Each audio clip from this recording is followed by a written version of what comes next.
wanted to shut the door because it was loud out there. So, all right, my name is Tyrone Poole, and I am the founder and CEO of OneApp, and I'm going to do a presentation today called The 4 Truths About Access to Housing. So before we get started, I want to let you know that a couple of things are going on. One, I don't use pitch decks ever, like ever. So it's going to be all kinds of technical difficulties today, so prepare for that.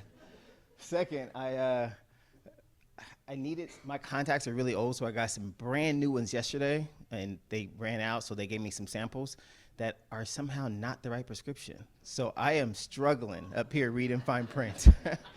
Just letting you, like, even letters that big are like blurry to me right now. So of course that happens on the time I have to give a presentation. So, but yes, besides those two things, we should be okay. We should have a lot of fun today. So 4 truths about access. I will let you know in advance though, some of these, because we're in a setting like this, I get to communicate with you guys directly and have dialogue back and forth, which helps me think through some of the ideas that I share and some of the concepts that are right out of my brain, and hopefully you can give me some feedback or pushback on some of the ideals and thoughts. But overall, I feel very good about the 18 years I've spent in this space, working in access to housing, and I'm excited. So first, let you know that there are 2 problems with housing, all right? One is access, and the other one is affordability, right? So there's either not enough access to housing, and then there's not enough housing in the different price ranges people need, okay?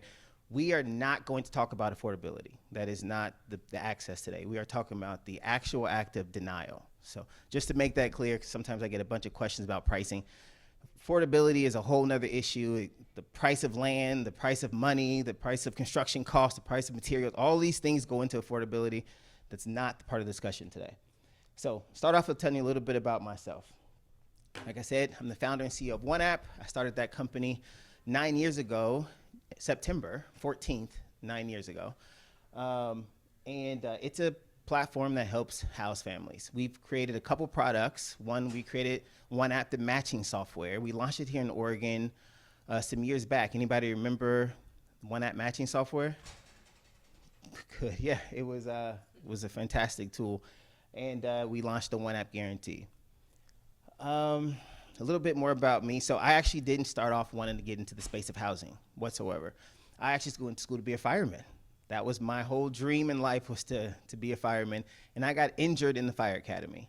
I graduated 4th out of 72 in my class, right here from Portland State University, and then went to PCC's Fire Academy. Got into the academy my very first attempt. It's 80 people they accept out of like 800 applicants. And I got in just so I can tear my leg apart on week 6 in the training. Yeah, it was terrible.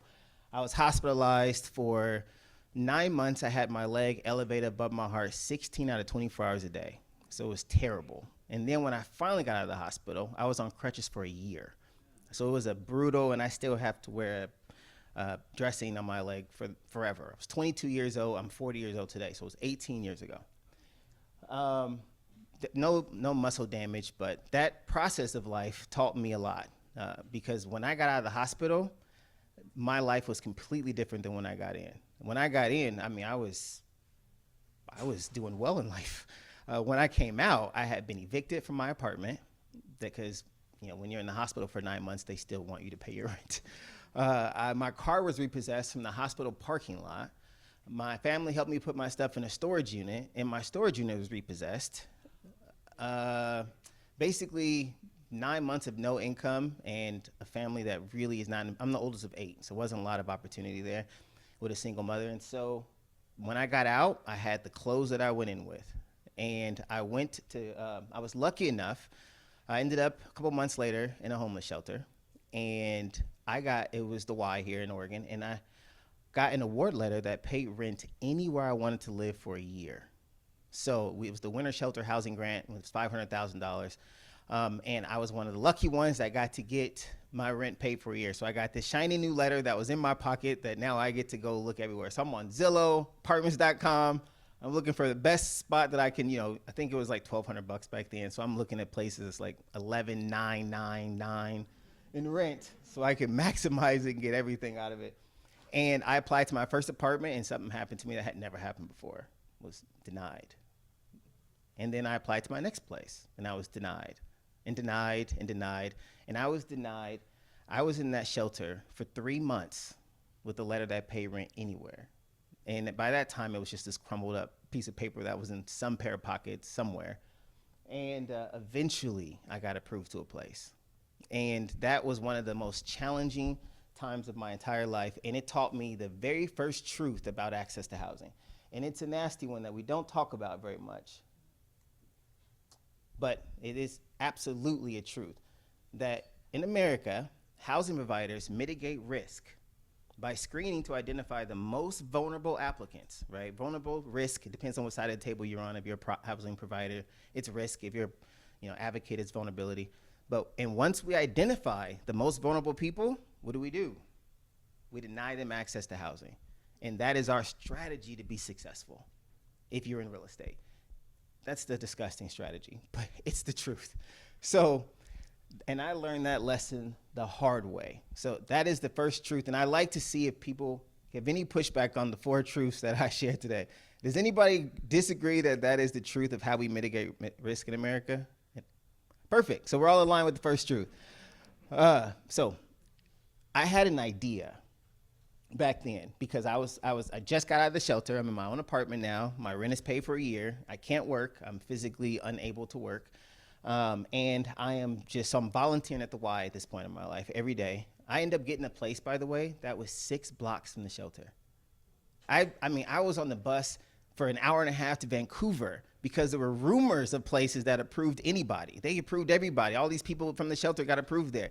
I'm on the bus. I don't even know how I would survive if I even got approved to this place. I'm applying to places at this point that got green stoves, brown carpets. I don't care what it looks like. Approve me, right? And I was still being denied. And I ended up finding a place that was 6 blocks from the shelter the entire time. And it was one of the nicer places that I had seen. So it showed me that the process of finding housing that you qualify for was extremely difficult. So I had an idea to build an app. And for those who remember One App, I was like, I want to build an app that will pull a renter's background check and screen them against every single vacancy in the state at the exact same time. And that way, any denied applicant or any person looking for housing can at least play this game of trying to find where you qualify immediately. And so we launched the app. And so I ended up building this prototype. It gets a lot of buzz. And then I ended up being the 5th most promising tech startup in the world, I think, in 2017 with this app that was operating off an e-machine computer in our house. Like literally, like if the computer is turned off, the whole app is down. I'm dead serious. And I end up getting the city of Portland reaches out and is like, listen, the app that you're running is dope. Can you power the state's website? And we were like, sure. So we turned housingconnections.org into One App Oregon, right? And it was the first time that you could pull a background check and see everywhere you qualify. We had 309 of the 389 companies that make up Oregon on this platform. And so pulling your background check was like the equivalent of spending $200,000 in application fees and going around and applying for 11 years, done in a minute from your phone. And when it went live, I remember the hell and high water we went through to get this damn thing off the ground. I mean, if any person's been in startups, first of all, but then tech on top of that, I mean, just getting it to a point where it was stable and out there, especially with the city of Portland breathing down my neck because I was behind the deadline timeline. And we got it to the market. And I remember driving home one day, and this is maybe 2 weeks after the app is out. And I don't know if you guys remember, most people never saw it, but OPB did this thing on it was the diaries. They took diaries. They had these people take these voice recorders, and they had to record their homeless journey. And OPB did it because there was this term that they were throwing around about where people are just like, homeless people are invisible to the average person now. In Oregon, you just walk right by them because they're just so prevalent that you don't notice them anymore. So they tried to bring them back to like people's front of mind. So they recorded these diaries, and I'm listening to it on OPB, and this guy is talking, and I'm telling, I had to bring this part for you to play for you today. But so this is the family. I learned everything about this guy after I heard his OPB broadcast, but I'm gonna let you listen to it. Please work the first time. Please work the first time. We found this application called One App Oregon, and it was a real What they do is they consolidate all of your information into one place, and then they apply that information to different houses that are for rent in your area. And it tells you if you match the criteria or what you have to do to be approved. It's actually a pretty cool app. It takes a little That while. narrowed it down for us finally. Yeah, it takes a little while to get dialed in on it, and it's a lot It of work. screened it for us, and then it would tell us, it popped up on what places we were eligible for and what we had to do, so it made it easier for us to finally find this place. We're pretty happy right now. We don't believe it's true. I don't believe it's true. I'm waiting for them to tell me they're gonna take it back. Our first night here, the kids couldn't believe it. They're waiting for us to tell them that it's a dream and we gotta leave. Our first night here, our 12-year-old told us that he's gonna sleep well, and I took it, oh, you're tired, you're gonna sleep well, right? And he said, no, Mom, I'm gonna sleep happy. And then we woke him up the next day to go to school, and for the first time since we've been in Oregon, I'm driving on the freeway and I hear them talk about the app, This Family, and I completely lost it. Like I pulled over and everything. I couldn't believe that the pain that I had went through to get this actually impacted the lives of other people that I have never met. So I became a fanatic on this guy, by the way. I ended up calling OPB. I think the guy's name was Tom I spoke to, and I was like, you gotta get me the name of the person, or the contact information of the gentleman who just did the diaries today. And he was like, I was like, I don't know his name, but the guy who talked about One App. And he's like, I sorry, Tyrone, we don't give out their information. We're not taking donations. The whole point of this is not to raise capital, it's just to bring awareness. And I was like, I know, but I need to get a hold of this person because I wanna speak to him. And they're like, we don't give out the information. I'm like, I'm the one who built One App. I built the app. Like, it's my app. And he's like, okay, well, he was like, and I was like, the guy who found, because he couldn't figure out who I was talking about. I'm like, the guy who found his house on One App. And he was like, we've housed 4 of them now, and I believe they all found their homes on One App. And I was like, yes. It was one of the most powerful moments. But so I ended up, he was not helpful whatsoever. Couldn't give me the information. But I was like, wait a minute, he's in my system. So I just went back to the office, logged in based on his name, and pulled up his account. And I was like, so now I'm logged in as him. Matter of fact, I have to show you. So after the entire time I'm like listening to all his diary, inputs, and I found out this guy is a guy who worked in Oregon, got a job as a welder in like Michigan, flew his whole family to take some big like head of the welding crew job in Michigan, is there for 6 months, relocated everybody, and then gets arrested for something, like pulled over for some traffic violation, and end up finding had a warrant that was 10 years old from Oregon. And so he was in jail for 3 months there until they shipped him here, which he was in jail for another 3 months before he got in front of the judge. That was like, this is ridiculous, and threw it out. But during that process, his family stuck over there, homeless, now evicted. He's figured out a way, some program helped fly him out here, and he was homeless with his family for a year. A year. And this is what, so I'm logging into his account, and I have to show you what his map looked like. This is what it looked like when he searched on One App. Now, red pins are denied. Yellow are conditionally approved. Like there's some way, and green are places that you're approved to. Tell me what the odds of him finding this place on his own, going door to door with application fee after application fee. Like when every time I looked at his map, I was like, it would have been impossible. Like this is why you're homeless for a year, because there's no way for you to ever find a place if this is the game you gotta play. Like you gotta play application after application fee. I think there was 4 green pins, and then he finds a house that was beautiful, that was like better than most of the ones that were red pins. You just never know. Like literally. So one of the things that I learned was the second rule to housing. And I learned this because I met with multiple property management companies developing this app. I met with, and I started my own product, my own tool after this. But the second rule, this is the second truth, is the one that I start to get a little bit of pushback on. And it is 1000% true, but we may have to argue about it a little bit when this comes up. But the second truth to housing is that today, the only thing preventing access to housing is risk. It's risk. And we choose to not acknowledge it for whatever reason, and we choose to keep coming up with new bills to go about racism or application fees or all these other problems with housing, but it's just risk. Now, I say 50 years ago, it wasn't risk.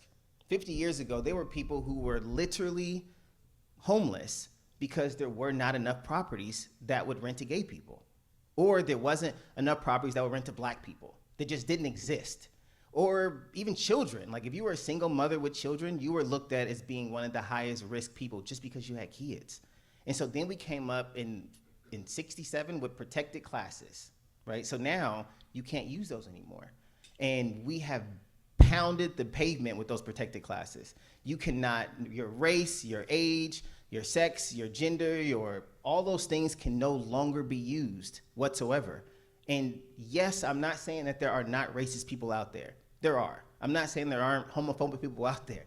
There are. What I am saying is that they don't make up enough of the housing market to impact access anymore. There are 0% of people in shelters because they're black. I get pushback on this, but I've been to shelters. There's no people in there because they're black. There are no people in shelters because they're gay. That just no longer exist. 100% of people that are in shelters today are in there because they are high risk, which means that compared to the everyday, you have to be able to walk into a shelter and look at somebody and say, you're here because you are higher risk than the population of people, applicants outside, right? So if a property manager was to choose you over the general population, that would be a poor financial decision. And that's why you're in here. And it sucks to say it because, believe me, I learned it the hard way. When I was in there, I was like, I have a letter that pays rent everywhere, but I have an eviction. I have debt to my previous landlord. I have a terrible credit score. On paper, and I literally can't work. So for a year, and this lasts for a year, my housing voucher. So any property who takes me has to run the risk that I can recover and get back onto my feet and be able to pay the rent before my time runs out. That is a very high risk applicant. I was homeless because I could not compete. Anybody know Credit Karma? Heard of Credit Karma? Okay. If on Credit Karma, you know when you get your credit pulled, it tells you what percentage you are of the everyday population of credit scores, right? Like you are at the bottom 10%, you're at the top 90%. In housing, if you're at the bottom 10%, you're homeless. Because that's how the system is designed. We take the most vulnerable people and deny them access to housing. That's the strategy to be successful. So if you're at the bottom, you're locked out of housing by design. That is the plan that America uses when it comes to being profitable and successful in real estate. So today, risk is the final thing that we solve for. Now, the protected classes, when you find all the bills that come out, and I spent a lot of time with FAIR and other ordinances that passed here in Oregon, and we find that the reason that we work so hard to stick all of our changes into these protected classes, and I don't know how much you guys know about this piece of it, but when I worked on FAIR and other products, all we did was try so hard to find a way to take something we wanted to change and figure out how it impacted the protected class. That way we could get the bill changed, right? And when you learn, I remember sitting there like, you're the government. You can just change it. You can do anything. You're like ultimate power. Just say from now on, 2 times the rent is everything and no one can do anything about it because you passed the law, right? And then I learned that government is actually not all powerful. They can't just change things. Like, even if you vote on it, you can't just change it. We had to find a way to get it to fit in the protected class. I don't know if this echo is bothering anybody else, but we had to find a way to get it. It just got worse as I said that. But yes, we had to find a way to get it in a protected class in order to change it. And then I learned that the government can literally change anything they want to unless, matter of fact, before I even tell you, anybody know what the only criteria that makes something a protected class? There's only one criteria. This is an interactive part, so feel free to raise your hand if you know the one criteria. Race. Nope, race is not the one criteria that makes something a protected class. Disparate impact? Nope, not disparate impact, but very good guess. The one thing that makes something a protected class is if it's not an identifier of risk. That's it. So if somebody said, hey, let me give you an example. This is a game that I created when I was trying to explain this to some students at Portland State University. Here's one end of the spectrum, here's the other end of the spectrum. As I go down the other end of the spectrum, if risk is never introduced, it can qualify for protected class. So you can't live here because you are white, because you are mixed, because you are brown, because you are dark, because you are black. At any point of that spectrum, does somebody inherently become more, financially, risky? No, because my shoe size is a 10, because it's 11, because I have huge feet and they're 15, because I have a small feet and they're, no. So if people were being denied for their shoe size, it could qualify as a protected class because it does not introduce risk at any point. But the second you try to protect something that does, say I said income, right? I make 10 times the rent, 5 times the rent, 3 times the rent, 2 times the rent, 1 times the rent. I don't have a job. At any point, does risk enter into the equation? Absolutely. So you can never make it a protected class. Because the second you try to protect something that is an indicator of risk, what is that called? A taking. Immediately. Like now you have taken over my property and I can no longer run my business anymore. Because the second I have to throw caution to the wind when it comes to risk, I'm out of business. And that's just not real. That's all businesses everywhere. So the government at this point is almost, because risk is the last thing left to solve for, and it's the one thing that government can't touch. So instead of us, that's why every time I go to these events and I keep hearing the new solutions, but it's coming from government, I'm like, you can't do anything about risk. Literally, you can't do a single thing about risk, because the second you try to manipulate it and force in risk, it's a taking. It's against the law, right? So from that point, I had to try to figure out how to solve for risk. Like, how do you solve for risk as a market-driven solution? And I came up with an idea called the guarantee. I met a guy in Georgia, longer story. It was awesome. Just know it was awesome without me telling you about it. And we came up with a plan to literally create. So let me back up a little bit. On one app, I can see why people are denied, right? I see that this property says you got to have a credit score of 600. The next one's like, we don't care about credit score. You can't have more than 5 accounts in collections. The next property is like, we don't care about accounts in collections. You can't have more than $3,000 in collections. Next, we don't care about that. I mean, it goes, and it's so ridiculous because I don't qualify here, but I qualify across the street. And I don't qualify across the street, but I qualify, corner of the street. And they just force these renters around, and they all have the same default rate. So you're like, you all think you're dodging the bad applicants, but you all just pushing people around, forcing them to play this ridiculous game. And I think you're all full of shit. Like I really felt, so I was like, I want to come up with a plan that helps identify what risk actually is. So we started to target screening criteria. Because I was like, the way to create access is to basically prove that some of these things can be protected. And that was my goal, because if I can prove credit is not an indicator of risk, then I can make it a protected class, right? And that was the kind of the concept that we went, let's find out what the actual risk is and then solve for it. And so we went out and started the One App Guarantee. Now, this is how the guarantee works. It's really simple. Hey, property management company, first of all, let me back up one step. We found that 71% of the people denied in Oregon, over a 20,000 user set, would have been approved if they had a cosigner. But less than 2% of people apply with a cosigner. So you have this silver bullet that literally almost lets anybody in anywhere. But a person and for those who don't know, a cosigner is a person that just comes out of the woodwork. It's like, listen, I will take full responsibility of this person. So it's a mythical creature for most people. But I will take full responsibility for anything that happens on this person's behalf. So if they fail for any reason, you can come after me. That's a cosigner. And if you have that, which less than 2% of people apply with a cosigner, then you could basically qualify anywhere. So we took that and said, let's create a business that's a cosigner. So we went out and said, hey, property management company, if you deny this person, if you approve them, you charge them 1 times the rent plus deposit, right? They're like, correct. And I'm like, so how about if you deny them, you charge them 1 times the rent, but instead of them paying you a deposit, they take that deposit and put it into a risk pool that's non-refundable, and in exchange, I'll give you a guarantee that I will cover this renter's losses if they fail. And so it was kind of the beginning of it.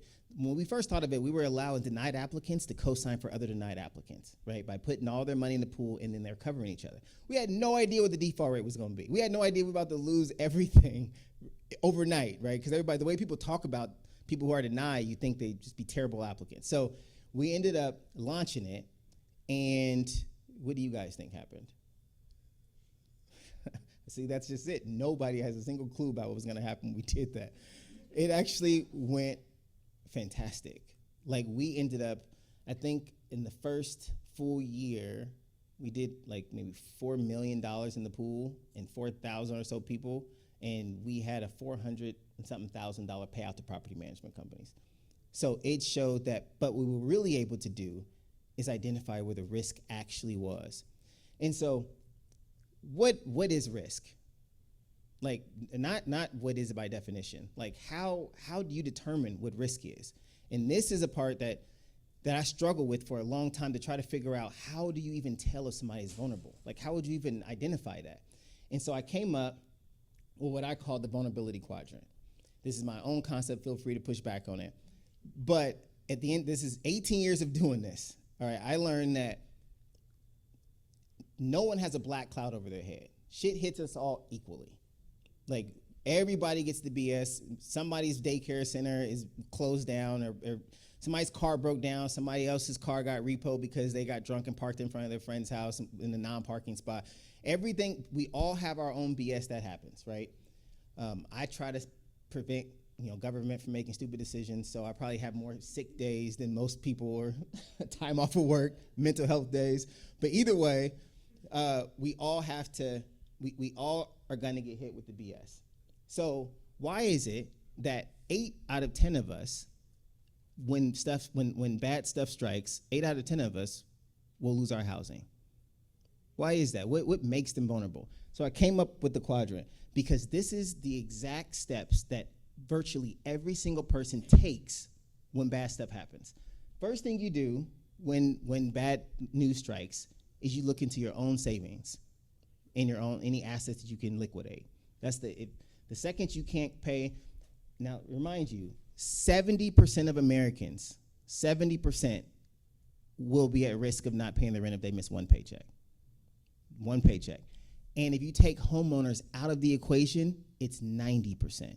So since we're talking about renters in this scenario, very few people are going to be able to self-resolve on the first thing. Very few people have their own, I can go into my savings account. That's a very, very rare scenario. So most people aren't going to be able to resolve in quadrant number 1. Quadrant number 2 is community. And HUD defines community as friends, family, and religious organization, right? So these are the people who you know that you can call on when bad stuff strikes. For me, that's mom, probably just mom. But some people have a better community than that. But with gentrification, especially here in Oregon, that community has gotten thin, like very, very, very thin. Back in the day, I used to be nervous about my neighbor seeing what time I came home because she's gonna tell my mom on me. That don't exist anymore. Like, we've been gentrified out. So that's not an option. But some people, and if you're grounded in even one of these categories, you'll be safe. Like, for me, I'm the oldest of 8.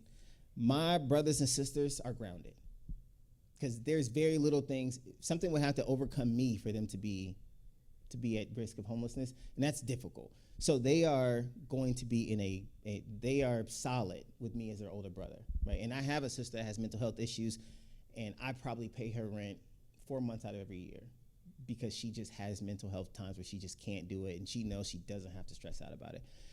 The next thing, and this is where Oregon suffers, and I will tell you, so my wife and I own 28 rental units and outside of Oregon, and those units have a slew of products that they use that renters can benefit from. In Oregon, how many products would you guys say a landlord has to offer their renters when they run into some of these random scenarios in Oregon? Zero. There are 0 products in Oregon. And I will tell you, this is probably an area where 75% of the renters are able to self-resolve. Like if you don't have, I use a product called Flex on my properties. And a renter can sign up for Flex. It's a $20 whenever they don't have their rent. It literally is an account that they put, because Flex realized that gig workers is a big thing now. So as I work doing my gig, I can put money into my Flex account, and if my rent is not fully in there before rent time, I can still push pay, and then it charges me a $20 fee plus interest, 5% on that money that I have out until I pay it back, right? The $20 fee is just one time. And it puts it into my software, so when I charge them rent, it has the $20 fee on there automatically, right? And then Flex takes out of my account.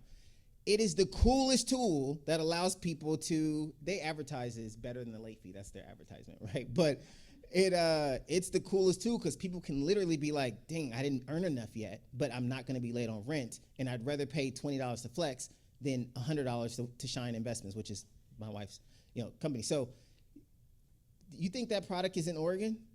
It's completely illegal. There's deposit alternatives out the wazoo that we have on our properties, completely illegal in Oregon. Oregon doesn't allow for any self-resolution. 0. If you don't have it in your community, you can't get it from any market-driven solutions. And there's hundreds out there, and 0 are legal in Oregon. It is the bottleneck. And so what does that do? If you don't have this, it forces everybody to go to government. That's why we overuse our nonprofits beyond what they are capable of, because no one can self-resolve here. It is the one part that bottlenecks Oregon, and we do it, and I'm on my soapbox for a second. Give me one more second, I'll be off. We do it to protect renters. Like that's the language that the reason we don't open up the ORS that stops every single product from being legal in Oregon is because we don't want products that will come in and take advantage of renters. So as a result, they just have to wait in the welfare line to get help from a nonprofit organization. That's what we chose to do so our housing is escalated dramatically because we stopped market-driven solutions from being in Oregon. That's like the number one thing we could simply fix that would allow people to solve their own housing problems and not have to depend on nonprofits. But back to the speech of the truths about access. So these are the 4 things. If you're grounded in even one of these areas, you'll be fine. Even government. There's people who live in our properties that have great relationships with nonprofits. They have issues. The nonprofit has always got their back, covers them. There's people with family. But if you don't have any of those, then you're homeless. So the big question is, if you're a property management company, how the hell do you screen for that? Like, how in the world would you possibly be able to accurately screen on the strength of a person in those 4 different categories? Because that's what it comes down to. You can't. You can't. That's why I will tell you that we've co-signed for a ton of denied applicants. And I will tell you right now that property management screening criteria is terrible. It has almost 0 impact on everything they screen for. Is almost a non-identifier of risk. So I was so excited to come and be like, listen, I proved that every single one of the things you guys screen for is a non-identifier. Not every single one. One of them was kind of an identifier of risk. What do you guys think would be an identifier of risk in these areas? Like if you're a property management company, you're like, oh, I don't know if this person can be successful, and I don't know how vulnerable they are. What is the first thing that you would think about that would be able to instantly tell you if this person is vulnerable or not? Rental history is the great one. What specifically in their rental history would show you they're vulnerable? A previous eviction. That's obviously like, it just happened to you, right? Like you just went through this and something bad happened and you couldn't self-resolve in any of these 4 quadrants, which means you got evicted. So that's the number one indicator that you are extremely vulnerable, right? Because you won't be caught in any of these areas. The next thing, believe it or not, that we found is an identifier of risk. The second one, which none of the rest of them, any property management screens for, just to tell you right now.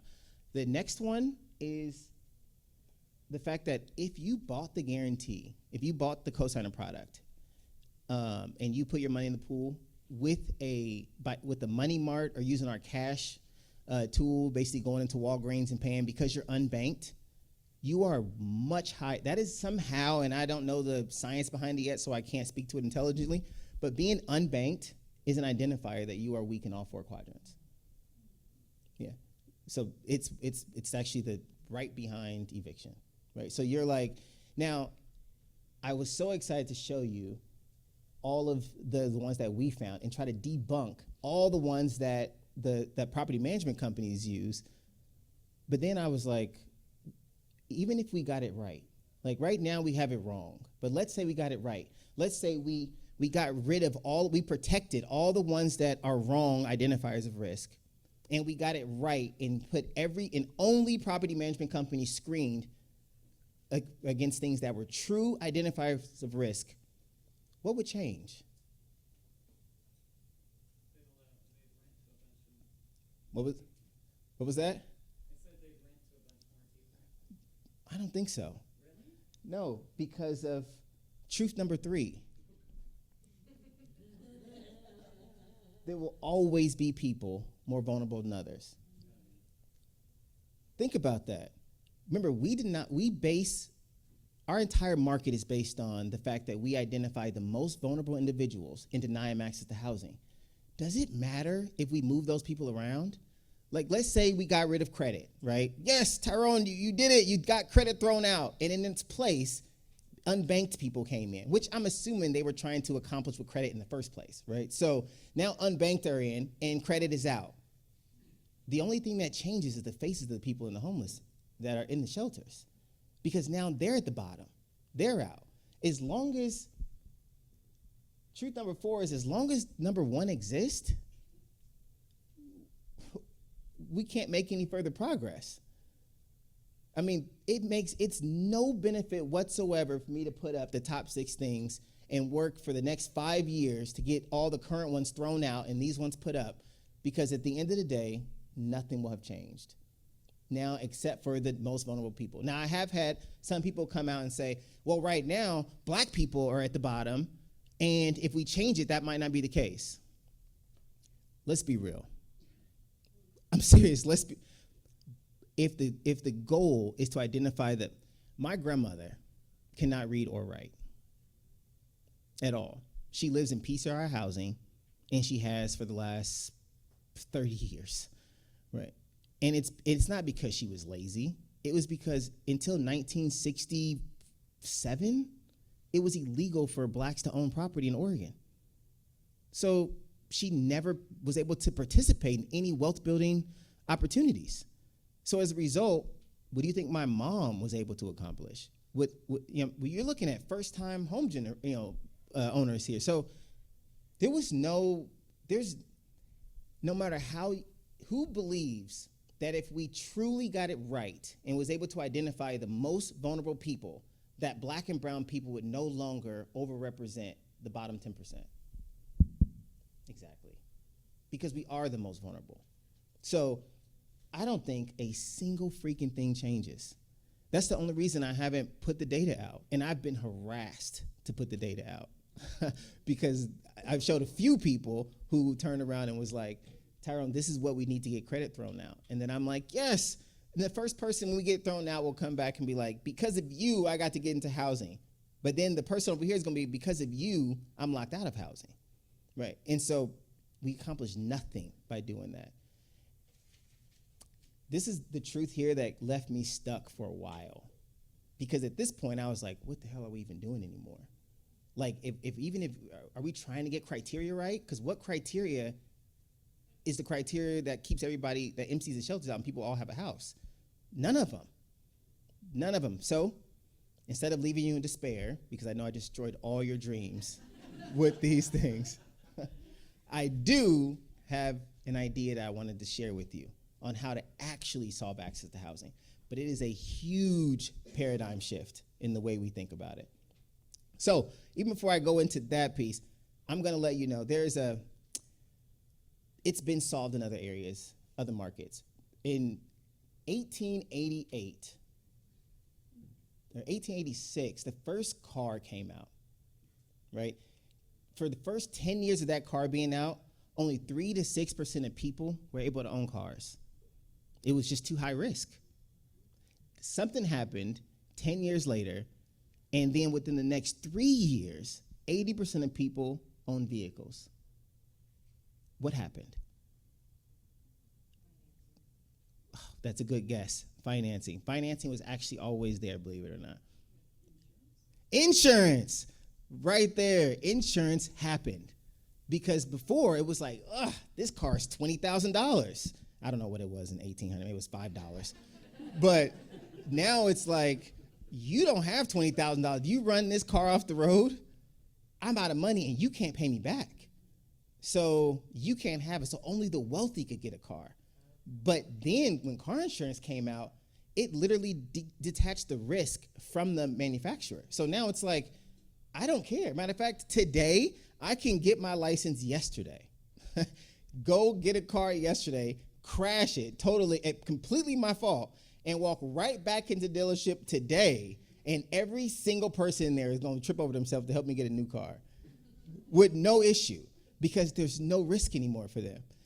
Regardless of what happens to me, they don't care, right? And I wanted to introduce that same concept into rental housing. So I came up with a concept called lease assurance, which was the first time that you could actually provide a lease or insurance product on a rental lease. So you can insure the lease.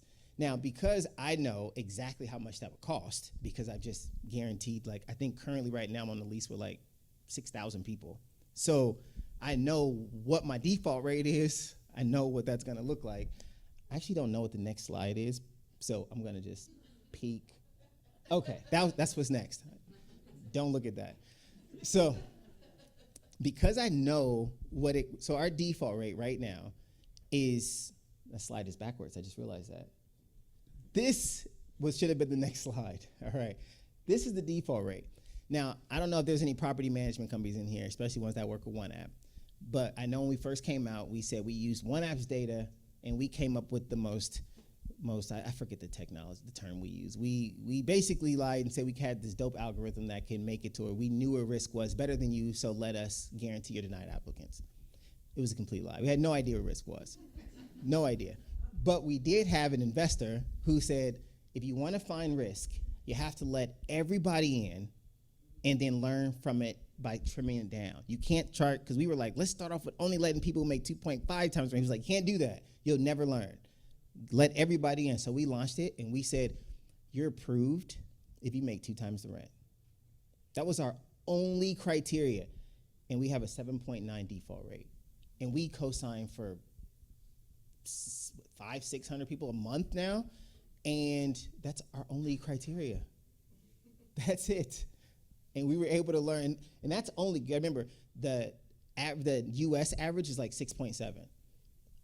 So we let 100% of people in. That literally shows you that if you're a property management company and you deny somebody, you're wrong 92% of the time. Imagine running a business and your entire livelihood is based on your ability to mitigate risk, and it's wrong 92% of the time.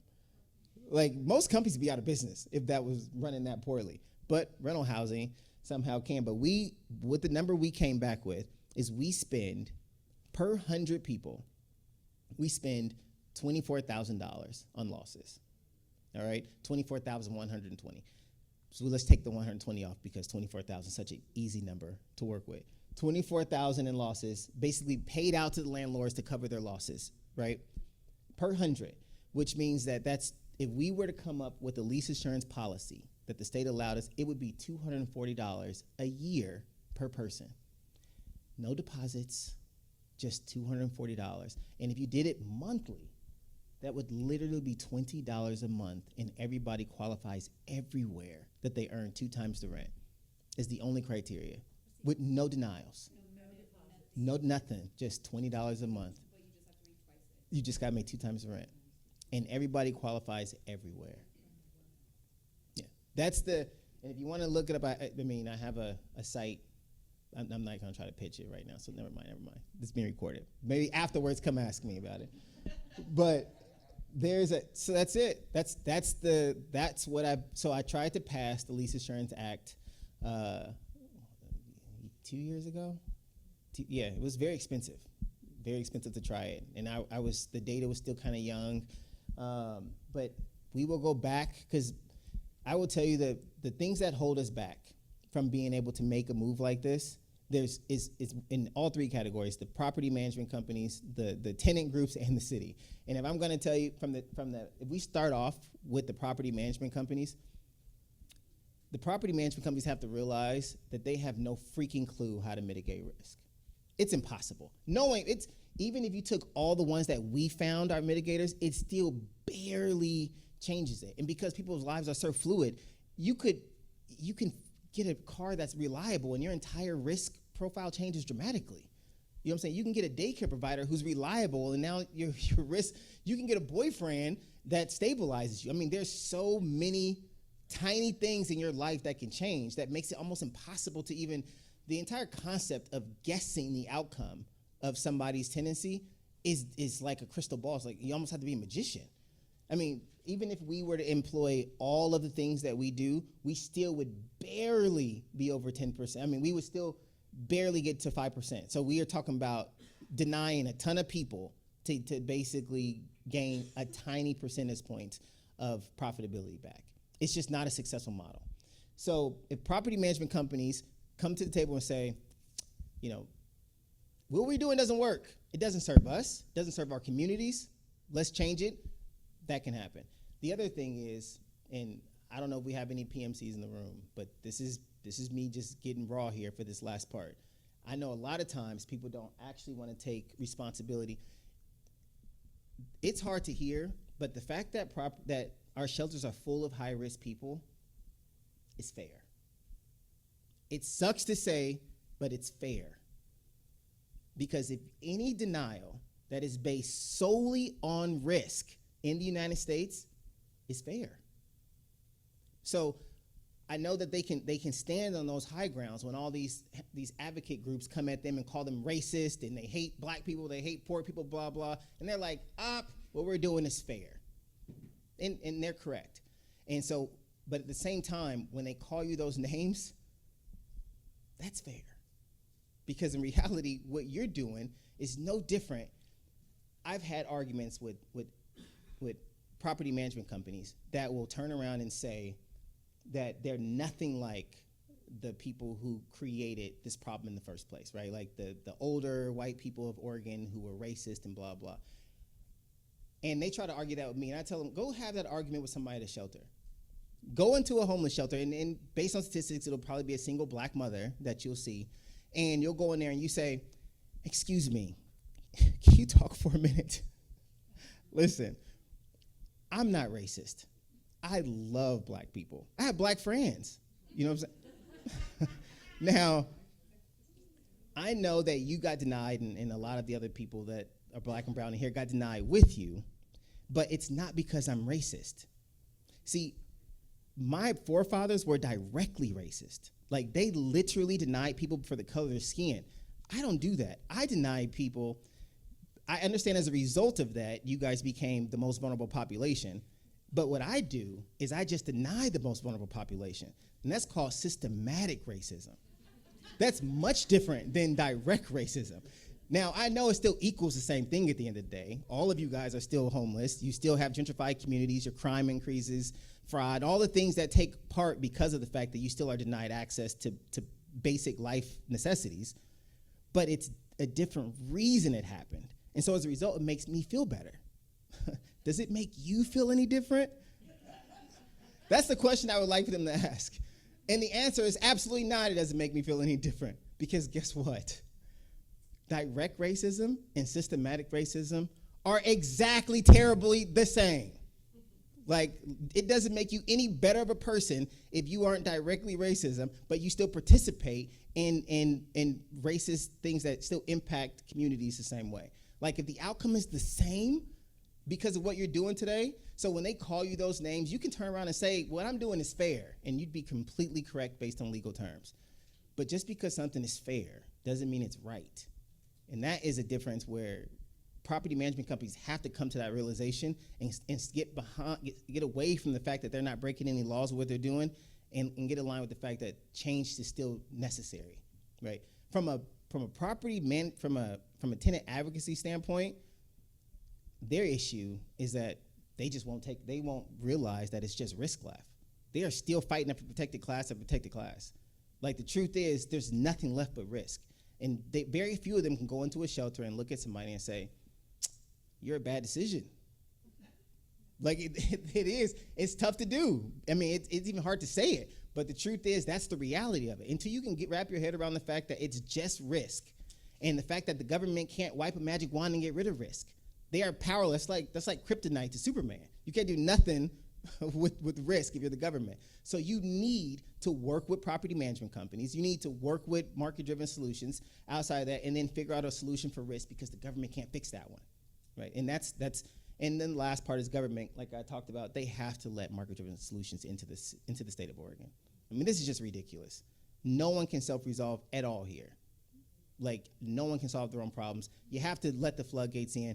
Yes, you can still manage it and make sure renters aren't being taken advantage of, but you can't keep them all out. That's just not gonna work.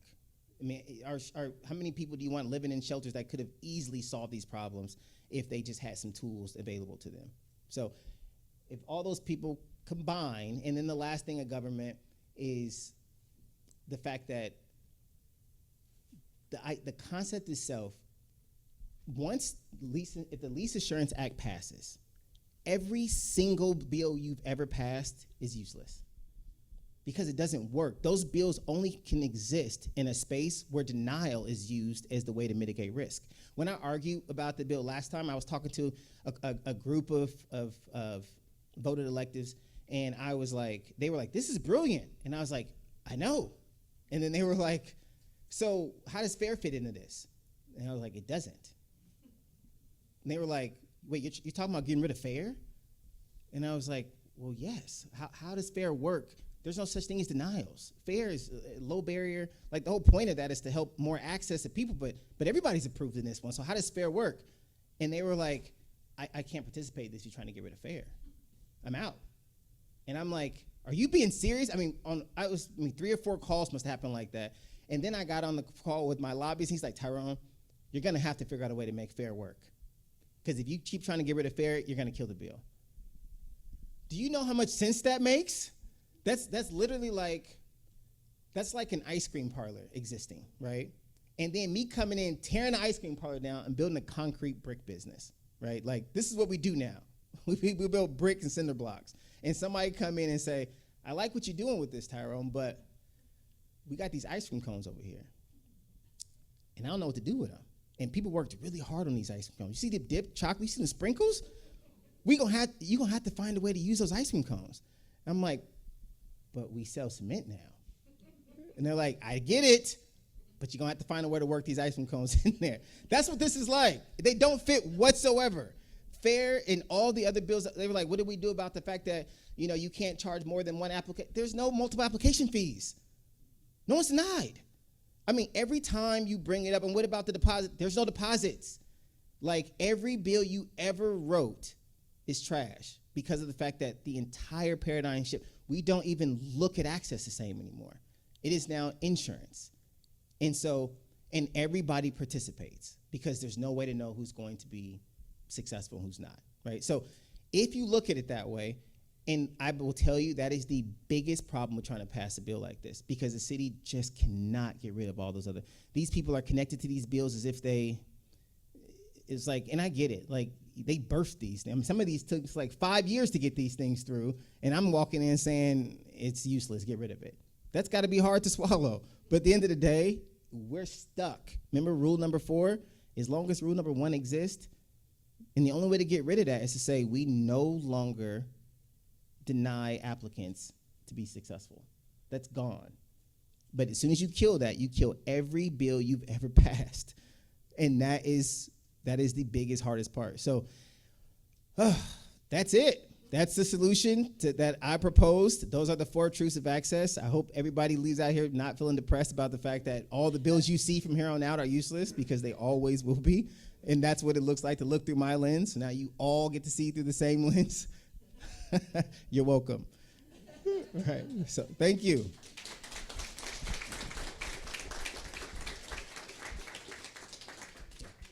Now, I have no idea how much time we have. Anybody know what time it is? 11:32. All right, and what time is this over? 11:45. Oh, perfect. Look at that. My goodness, it was just over a few minutes. So, questions?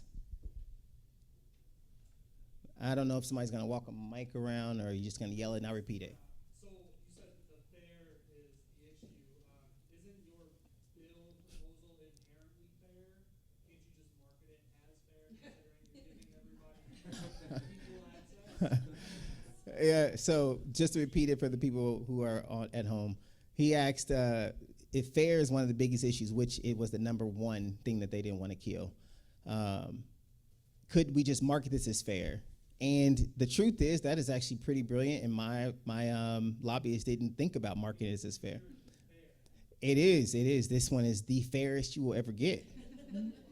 But I don't know if it's as easy as that, but I would love it if it was. But we'll be back this next round and bang some heads again and see if we can get even more votes and further. And it may be some multiple years, but eventually the Lease Insurance Act will pass.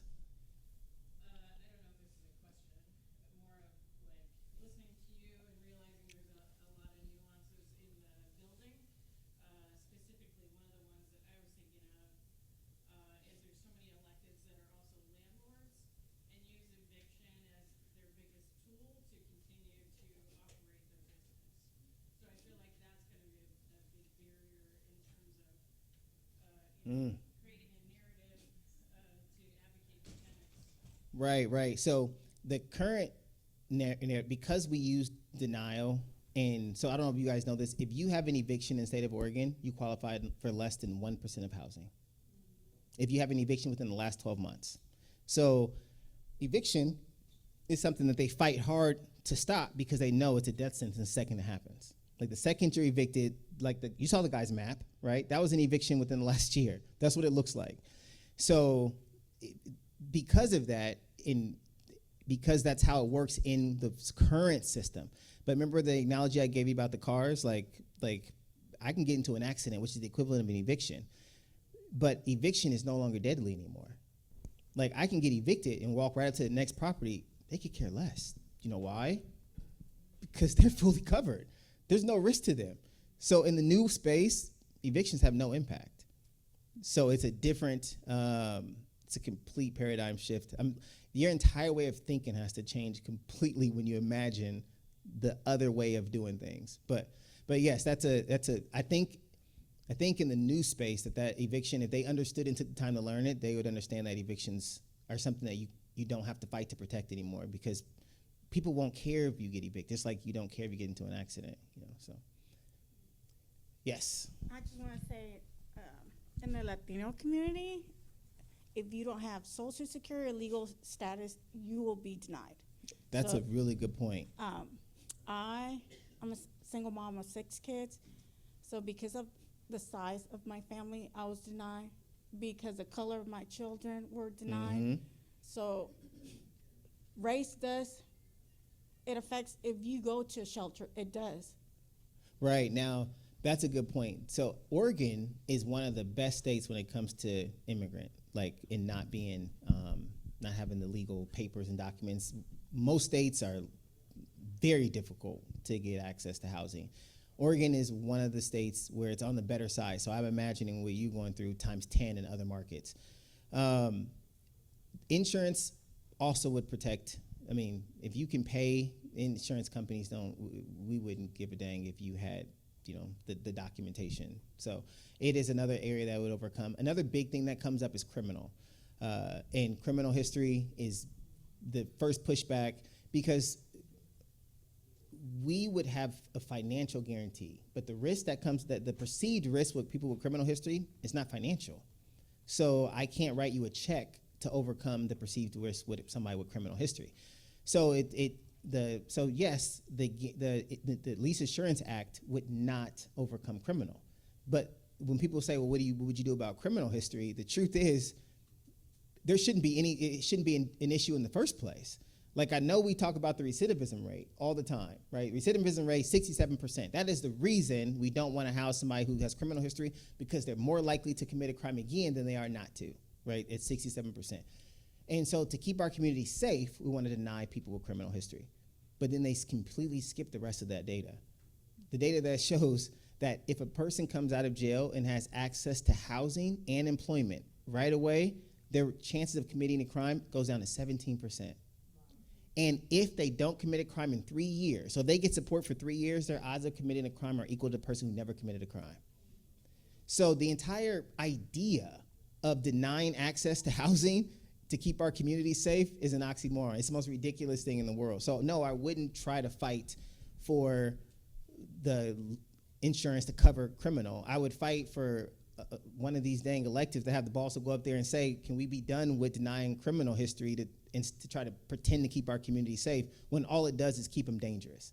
Like, that's literally all it does. So criminal history should just be thrown out. I mean, I think New York is the first and only state that ever did it. Just recently, New York passed the bill where now criminal history is no longer able to be even asked during the application process, which is beautiful. I don't know what's taking the nation so long. The data's been sitting there for I don't know how long, but so I know it didn't come up, but criminal history always does.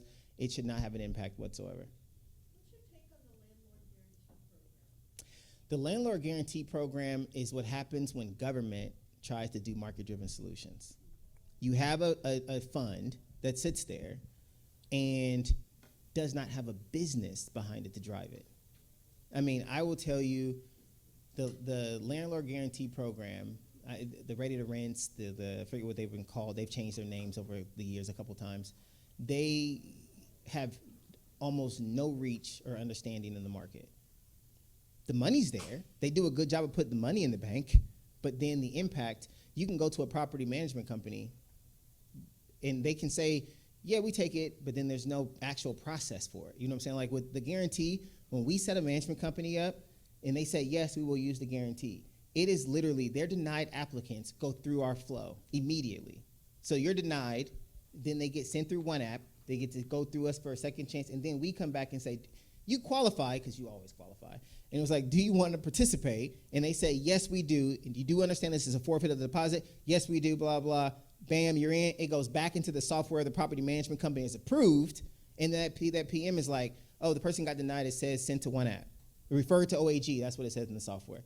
And then immediately they have up to 24 hours, 48 hours. So Mel, I'm looking at her because she's the one who designed that entire piece. So when you see it, it's like, it's then if they don't participate in the program before the time expires, it goes back. So then that creates actual access, because all these denied applicants really did got the opportunity. It's a part of the management company flow. That's when a business does it. When a government does it, it's like two people in a closet that's trying to like somehow make phone calls or do goofy stuff to get people to use. It's complete. They have no budget. They have no. It's just. I tell people government is good at funding ideas. They are not good at driving and managing them. That's just not their place. It's just not it. But sometimes they have to learn the hard way. So that fund will sit there with the same exact money in it year after year after year until it gets reallocated something else, which happens every time. Couple of things. So back to criminal history. Yeah. Have you thought about like a safety net for SOs? Just making sure that folks, especially when it comes to like child SOs, aren't like getting into housing that there are like children present, or what's the When you say SOs, sexual offenders? oh, I only know the high level data on criminal. I only know that if you give them access, these are the outcomes, the statistics. When it comes to like the granular piece, like the individual, I'm because my product doesn't do crime at all, so I have no data on the impacts. We can't approve people. We can't overcome a denial for somebody with criminal history. So I have no data to show the success of it. So every other space I do, but not in criminal. So I'm not helpful there. Sorry. Okay, no, it's fine. Yeah. And then, saying that thus far, the fair is not equal to, like, equity, Mhm. basically, like equitable Yeah, exactly. practices. Just going back to, like, the first rule, just to clarify, you're saying that risk, at this point in, like, neocolonialism, it's been morphed into this, these, like, nice terms of, oh no, we don't discriminate against that, but it's completely ignoring, like, generational traumas. Exactly. Okay. Exactly. You got the same outcome. You just get to put, like, you can say 50 years ago, these people were locked out of housing. Today, same people are locked out of housing. But you feel good about it because it's not the way that they were locked out the last time. But the same results are happening. If entire communities, Northeast Portland, I mean, I don't know if you guys, anybody know Jefferson High School? I went to Jeff, demo, right? I went back to Jeff to see the Jefferson dancers. There were 2 black people. When I went to school there, the entire Jefferson dancers, there was like, I don't think there was anybody but black people. The entire school was black people. Now the entire school is white people. Now, I'm not racist or anything. I'm just saying they had a community. They had a whole area that was their space. Now, they're spread out in what we call the numbers. Anybody know what the numbers are? Yeah, I mean, you want to find some black communities, you got to go out to like 180, 190th, you know, the most and then that's only until that becomes popular. And then they got to get gentrified somewhere else. Like, that's just how it goes because there's no ownership, there's nothing keeping them, you know, grounded, and that same system keeps going over and over and over, and until we do something to change it, instead of trying to make it seem like it's not the same thing. So exactly. Yes. Two things. The first thing is, so you are using the one app guarantee in Oregon. Yes. What is the maybe not the percentage, but what do you find like the percentage of landlords or property management companies that are like ready to go? Like, this is something that we want to do. Like, yes, we're on, we're in. Right. So Oregon has, exactly. Oregon is one of the, even though it's our home market, I mean, this is where One App exists. It is still not even the top 5. Yeah, I don't even know where it ranks. Yeah, on our penetration. And it is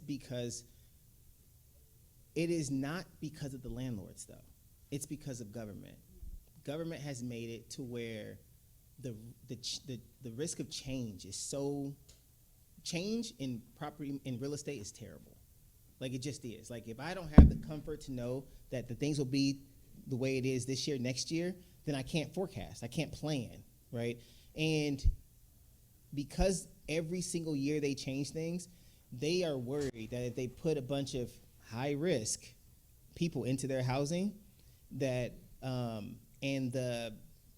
they can't evict within 6 months now, then they even go beyond the guarantee coverage I provide, right? And so now it's like, because right now we cover 3 months of rent, three times rent and coverage, which is 97% of move-outs, right? So it's like if the rent is $2,000, you will give you $6,000 worth of coverage, and that will make you whole most of the time, unless the Oregon passes something that you can't evict for 9 months now, and now the person's going to be in there for so long, and my coverage is nothing, right? And so that fear of the constant change prevents people from participating. While other markets, where it's like it's been the same way for so long, it's easy. They can clearly see what their losses are. It makes perfect mathematical sense to participate with us, and it goes well. But we do have some pretty good companies here in Oregon that we've got good data from, but it is not the easiest market for our sales team to penetrate. Right. And I mean, just a statement, I mean, from experience,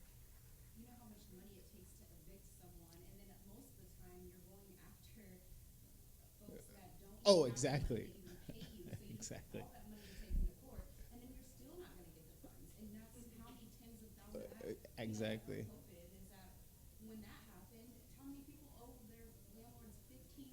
Oh, exactly. Never. Yeah, it is. Yeah, we do. We do. I mean, and what it really comes down to when we pitch is the fact that some management companies truly know that their data sucks. Like, you get some management companies, they're like, oh, we know. I'm like, how well do you think your screening criteria is? They're like, terrible. And I'm like, and when they say that out the gate, I'm like, oh yeah, we got these guys. Because they already know that what they're doing now sucks. But once they say, I think we have a pretty good system here, we're like, oh, shit.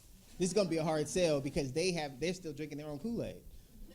Like, and we can show them other people, but it's still tough. And we're like, like in Oregon, I can't even think of the Bluestone and Hockley, for example, right? I think they had one denial out of 100 per 100 people that we co-signed for. Like, it was something super low, right? And so, but Cliff was like, Tyrone, this is a crazy idea of yours. Like, you're gonna go upside down real quick. And he had me even scared. Like, there was times when people, he was one of the first people on. And then he said, Tyrone, if you guys get this bill up to, if you get to point to do a presentation, I'll speak on your behalf. So, I mean, we went from one way to the other way over a 2-year time period because he's like, oh yeah, we can't call it whatsoever. So it's just one of those, but it takes time for people to get to that point. So it really comes down to how much people really believe their own criteria works. Yeah. So what can we do to advocate? Well, that's a really good question. When the next time we come around and the Lease Assurance Act is back on the ballot and we find somebody that's going to drive it, just what we run into is people who are so terrified of letting go of the old ways. Just be an advocate, be a voice, put you and your program's logo on the site, learn the product. I mean, we had a full group of people in Oregon that were lobbying against us, that were like, BIPOC people shouldn't, what was their slogan? It was clever. It was like we shouldn't pay to be discriminated against or something like that. It was like paying to be discriminated against because they thought it was a poor tax. And I'm like, is your car insurance a poor tax? Like, it was a weird thing, but they were signs in hand. I mean, it was a full-on stopping ordeal. So it's really just to bring the other voice to the table to say, nope, it's not that whatsoever. So, yeah, I think we're out of time because people are trying to bust in here for our next class. So we should probably go. And thank you guys very much for this.